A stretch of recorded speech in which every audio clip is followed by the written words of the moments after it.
नमस्कार, जय श्री कृष्णा, राधे राधे। तो जैसा आपको पहली वीडियो बहुत पसंद आई, गीता की कहानी स्वयं से युद्ध, आज दूसरी कहानी है गीता की जिसका नाम है गीता का अर्थ कुछ कहता है। तो शुरू करती हूँ। राहुल उछलता हुआ दादाजी के पास आता है और कहता है, दादाजी दादाजी, पता है आपकी वीडियो पर अब तक के सबसे ज्यादा व्यूज आए हैं। सब लोग लिख रहे हैं आगे भी सुननी है ये कहानी। दादाजी प्लीज आगे भी सुनाइए ना।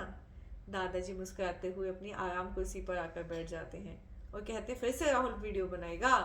राहुल हंसता हुआ मोबाइल हाथ में लेकर कहता है, दादाजी हाँ, और पहले गीता की किताब और मेरा चश्मा उठाकर तो दे। मुझे ये बता कि पहली वीडियो में जो मैंने बताया उससे क्या सीखा राहुल। राहुल दादाजी की कुर्सी के चक्कर काटता हुआ हाथ ऊपर घुमाता हुआ कहता है, दादाजी मैंने सीखा था हमारे अंदर ही गुणों के पांडव होते हैं और हमारे अंदर ही अवगुणों के कौरव रहते हैं। हमें बाहर किसी से युद्ध नहीं करना, हमें तो स्वयं से युद्ध करना है। तो हमें स्वयं से युद्ध करना है, अपने गुणों को शस्त्र बनाकर अपने अवगुणों को मारना है, और इसमें हमारी मदद करते हैं सारथी बनकर भगवान कृष्ण। अरे वाह राहुल, तुम्हें तो सब पता है। और चलो तो अच्छा, अब कैमरा ऑन करो और आज की वीडियो शुरू करते हैं। दादाजी गीता की पुस्तक को ध्यान से दिखाते हुए बोलते हैं कि इसके कवर पृष्ठ से ही आज शुरुआत करते हैं। राहुल, क्या तुम गीता के कवर पर जो चित्र बना है उसे देखकर बता सकते हो इस पर क्या क्या बना है। दादाजी, गीता के कवर पेज पर एक रथ बना है जिस पर अर्जुन बैठे हैं और भगवान कृष्ण रथ चला रहे हैं। हाँ, अब तुम रथ को ध्यान से देखो, रथ कैसा है ये बताओ। राहुल रथ देखकर कहता है, रथ में 4 घोड़े बंधे हुए हैं, उनकी नाक को रस्सी से बांध रखा है। पता है बेटे इस रस्सी को क्या कहते हैं? इस रस्सी को लगाम कहते हैं। उसे खींचने पर ही घोड़े आगे बढ़ते हैं।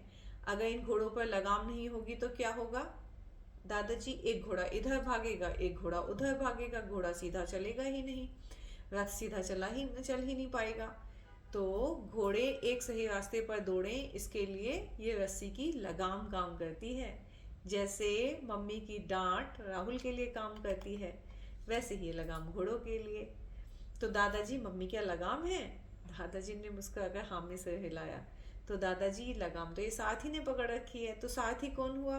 तुम बताओ सोचकर। मम्मी किसकी बात सुनती हैं? पापा की। हाँ सही कहा राहुल। अरे राहुल, मैं तुम्हें दूसरे उदाहरण से समझा रहा था, तुम कहाँ बीच में मम्मी पापा ले आए। चलो अब ध्यान से सुनो। दादाजी कहते हैं, अब इस रथ को और घोड़े को हम लोग समझते हैं। तो ये रथ जो है ये हमारा एक शरीर की तरह है, और ये जो घोड़े हैं ये इसकी इंद्रियां हैं। इंद्रियां क्या दादाजी? राहुल, तुमने सेंस ऑर्गन पढ़े थे ना बचपन में? हाँ दादाजी, वो तो मुझे अभी भी याद है, क्या मैं बताऊं आपको? राहुल आंख चुका कहता है, आंख, नाक, कान, त्वचा और जीभ। जीभ बाहर निकालते हुए दिखाता है। एकदम सही, तुम्हें सब याद है, बहुत बुद्धिमान है हमारा राहुल। ये 5 सेंस ऑर्गन हमारी ज्ञान इंद्रियां होती हैं। त्वचा से जब हम स्पर्श करते हैं कोई चीज कैसी है, जैसे मेरे हाथ में किताब है तो उसको स्पर्श करके बता सकते हो बिना देखे कि किताब है। आंखों से देखकर बता सकते हैं, कानों से हम सुनकर बता सकते हैं, नाक से सूंघ कर स्मेल करके बता सकते हैं। अभी तुम सूंघ कर बता सकते हो कि रसोई में क्या बन रहा है? हाँ दादाजी, मुझे खुशबू आ रही है, ऐसा लग रहा है मम्मी हलवा बना रही हैं। सही पहचाना, हलवा ही बन रहा है राहुल। तो और जीभ से तुम स्वाद लेकर बता दोगे कि हलवा कैसा बना है। अब देखो, अब अगर तुम्हारी नाक इंद्री तुमसे कहे कि राहुल पहले हलवा खा लो बाद में दादाजी को सुनना, तो तुम भागकर चले जाओगे हलवा खाने। ये सही होगा या गलत होगा? अगर मैं आपसे पूछ कर जाऊं दादाजी फिर तो सही होगा ना, पर अगर बिना पूछे चले गए तो इसका अर्थ होगा तुमने अपनी इंद्री की सुनी है, अपनी बुद्धि की नहीं। तो ये हमें समझाने के लिए हमारे पास मन होता है, फिर बुद्धि होती है कि हमें अभी भाग कर जाना है या पूछ कर बाद में जाना है। ऐसे ही ये घोड़े हैं, हमारी 5 इंद्रियां। कभी कहते हैं खेलने जा राहुल, कभी कहते हैं टीवी देख ले राहुल, कभी म्यूजिक सुनने को कहते हैं, कभी भूख लगी है तब बताते हैं, कभी सोने को कहते हैं। तो इन इंद्रियों पर जो लगाम लगाता है वो कहलाता है हमारा मन। अगर मन की लगाम ढीली छोड़ दो तो इधर उधर भागने लगते हैं घोड़े, तुड़ुक तुड़ुक तुड़ुक तुड़ुक, जैसे घोड़े भागते हैं वैसे इंद्रियां कभी इधर कभी उधर। और ये मन जो होता है ना, ये होता है क्योंकि जैसे मम्मी जैसा होता है तो कोमल होता है, कभी इंद्रियों की बात मान लेता है, कभी उन्हें डांट लगा देता है। तो इस बात के लिए उन पर लगाम को किसकी मदद लेनी चाहिए, तो किसकी मदद लेनी चाहिए बताओ राहुल। ये पापा सारथी की ना दादाजी। हाँ, तो पापा सारथी कौन हुए, बुद्धि। सही पहचाना राहुल। तो मन को बुद्धि की सहायता लेनी होती है।